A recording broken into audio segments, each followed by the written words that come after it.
आप देख रहे हैं दर्पण स्टडी पॉइंट। स्वागत है दोस्तों फिर से आपका इस नए चैनल दर्पण स्टडी पॉइंट में।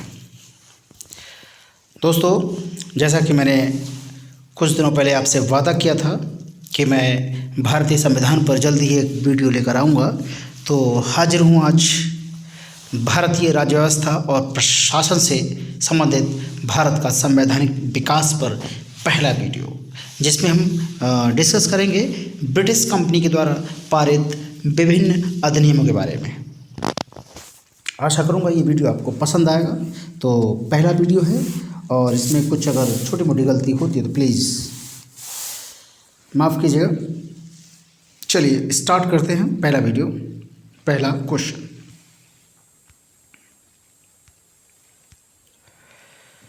निम्नलिखित में से किस अधिनियम में कोलकाता में सर्वोच्च न्यायालय की स्थापना का प्रावधान किया गया था?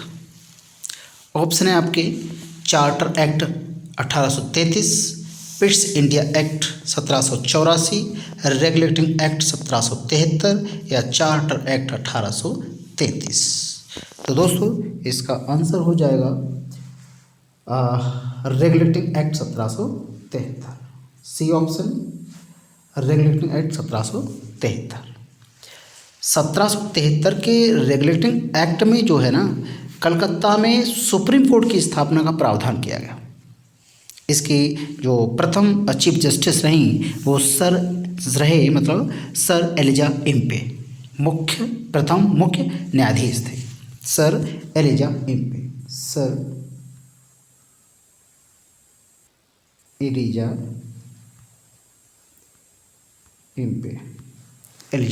इम्पे। इस एक्ट के तहत कलकत्ता में 1774 में सुप्रीम कोर्ट की स्थापना की गई। ये जो कानून था ब्रिटिश ईस्ट इंडिया कंपनी की गतिविधियों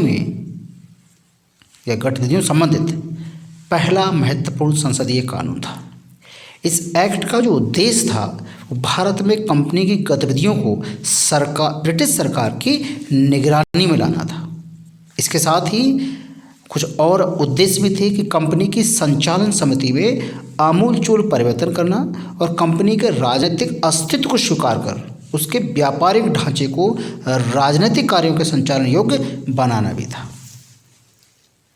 तो पहले क्वेश्चन का आंसर रेगुलेटिंग एक्ट 1773। दूसरा क्वेश्चन देखते हैं,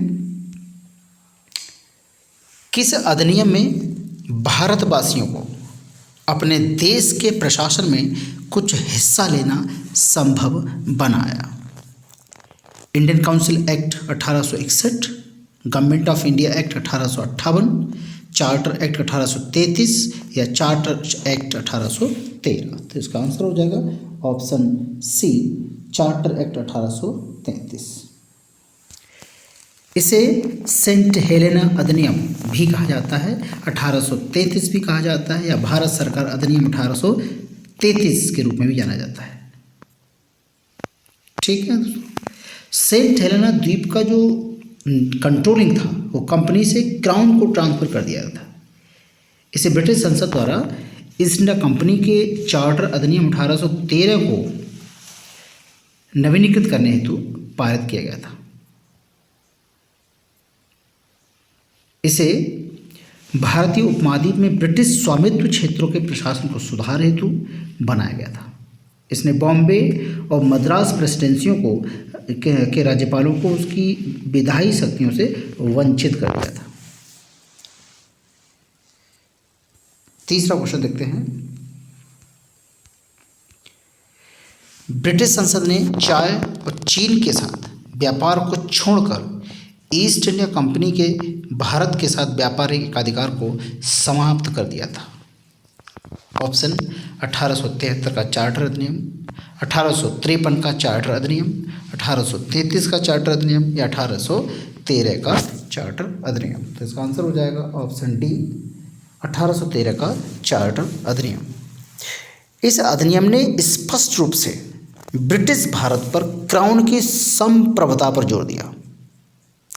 साहित्यिक और वैज्ञानिक ज्ञान के सुधार के लिए सालाना 1 लाख रुपए प्रदान किए गए और ईसाई मिशनरियों को भारत में अंग्रेजी के प्रचार प्रसार हेतु और कंपनी के क्षेत्रों में अपने धर्म का प्रचार करने की अनुमति प्रदान कर दी भैया।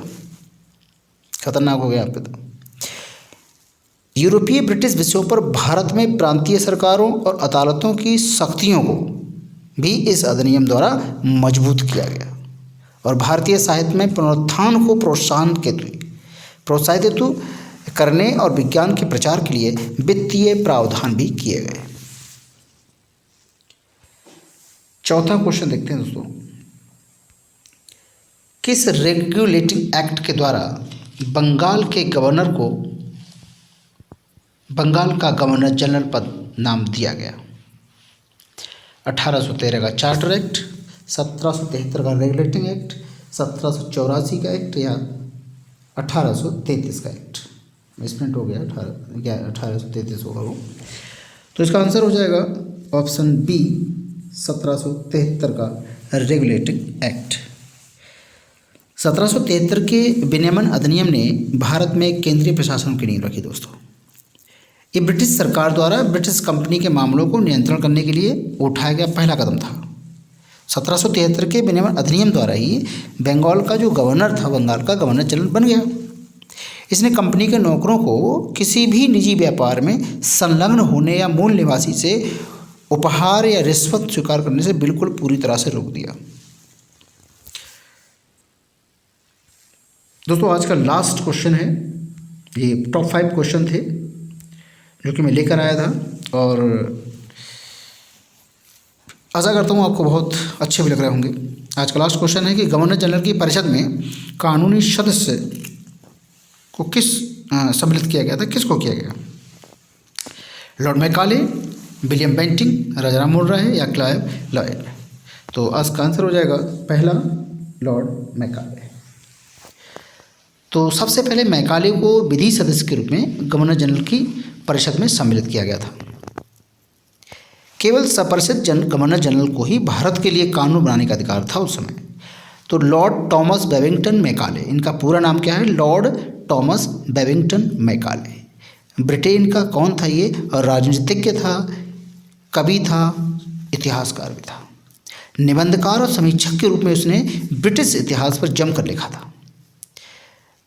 भारत की प्रसिद्ध दंड विधान ग्रंथ द इंडियन पिनल कोड की पांडुलिपि इसी ने तैयार की थी।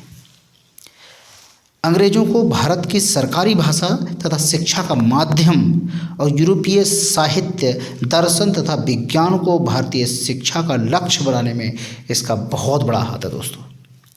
जो आज इंडिया में इतनी बड़े लेवल पर अंग्रेजी बोली जा रही है या स्कूल खोले जा रहे हैं, इंग्लिश को ज़्यादा बढ़ावा दिया जा रहा है, तो कहीं ना कहीं लॉर्ड मैकाले की देन है। लॉर्ड मैकाले ये कहता था कि मैं एक ऐसे भारतीय समाज की रचना करना चाहता हूँ जिसमें एक भारतीय जो है बाहर से तो यानी उसकी आत्मा तो इंडियन हो लेकिन बाहर से अंग्रेज दिखे। और दोस्तों हम बन गए।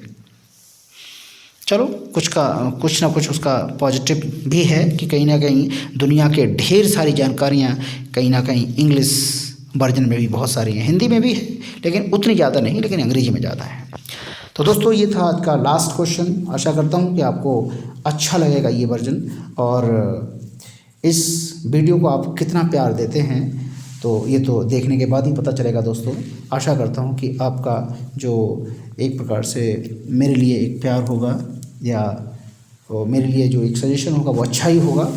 तो ये पहला वीडियो था, आशा करूँगा कि अच्छा लगेगा आपको। आज के लिए बस इतना ही, मिलते हैं कल नेक्स्ट वीडियो में। तब तक के लिए आप देखते रहिए दर्पण स्टडी पॉइंट। धन्यवाद दोस्तों।